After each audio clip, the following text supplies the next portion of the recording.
Hey, it's me again. I want to make a short video or two because I know I have a short attention span. Just point out a couple of things I'd gone over in the longer video. This is how management at Arlington Toyota will lie to your face and basically shirk their duties. It's the most incompetent bunch of staff I've ever dealt with. This, Sulio. This is the guy. Let me take you back.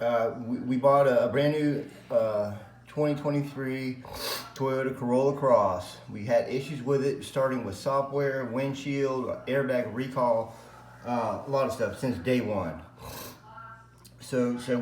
They've not been able to fix it. They have replaced bad software already once. The software in it now continues to not work. It has safety issues, aesthetic issues, all over the place with that stuff. They can't fix it. They referred us to corporate. Corporate sent a tech out. The tech came and went without letting us know, left us high and dry. It has a report that we have many issues and questions with. Unfortunately, corporate told us that we have one chance and one chance only to talk to the tech and resolve our problems, and we missed that opportunity because we were both working and they had not contacted us. Awesome. So, this guy, after the frustration of going back and forth with corporate and not being able to get anything done and continuing to have issues, I brought the car up to him and I told him, because these are safety issues that are going on that Toyota, their handbook says is a safety issue, man. I explained to him like a 6-year-old, because that's how you have to talk to these people.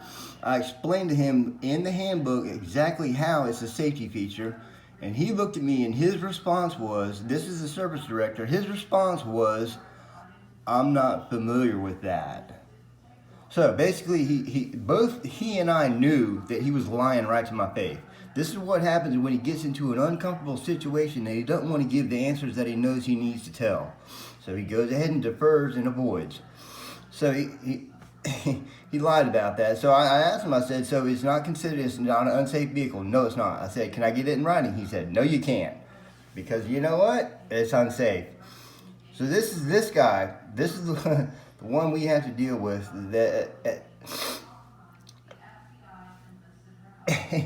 The guy Connor, the field tech, that we cannot get a hold of. Come to find out, oh man, Sulio here has Connor's number in his freaking phone the whole time, man. This whole time we're running around back and forth trying to get a hold of this tech and get this thing resolved. He could talk to this guy anytime he pleases, man. Complete dickhead.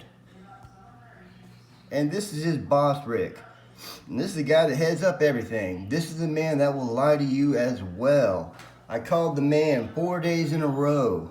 I called and left messages with him. I said, hey man, we got a bad car. It's brand new. It's not working right. We need to talk to you. 4th day, he calls me back one time. I see it's Arlington Toyota. He leaves no message. Calls me back again. This time he leaves a message. Hey, Mr. Driggers, this is Rick Duran. I've called you 3 or 4 times now. Wow. So, his opening interaction with me is going to freaking lie to my face about not doing his job. That's absolutely great, Rick. I appreciate that. So, I scheduled a meeting with him to meet with Amy and I that Tuesday. Guess who shows up? It wasn't Rick. It was somebody else that had no idea what was going on with our account. That's great. I appreciate it, Rick. See, and this is what's messed up. The first month then, I tried to get a hold of him about what was going on because this is so freaking frustrating. No return. Amy called him. I called him. No return calls. Now, about 6 months later, same thing. I tried calling back, and you know what happened. 4 times in. It took 4 days to return a call. The first time, he didn't even return my call. He returned Amy's 3 days later. You know why he returned Amy's? Because he has money from her. He didn't get any money from me, so you know what? He could give a shit about me. Great customer service there, Rick. Appreciate it. Appreciate the lies. Appreciate everything.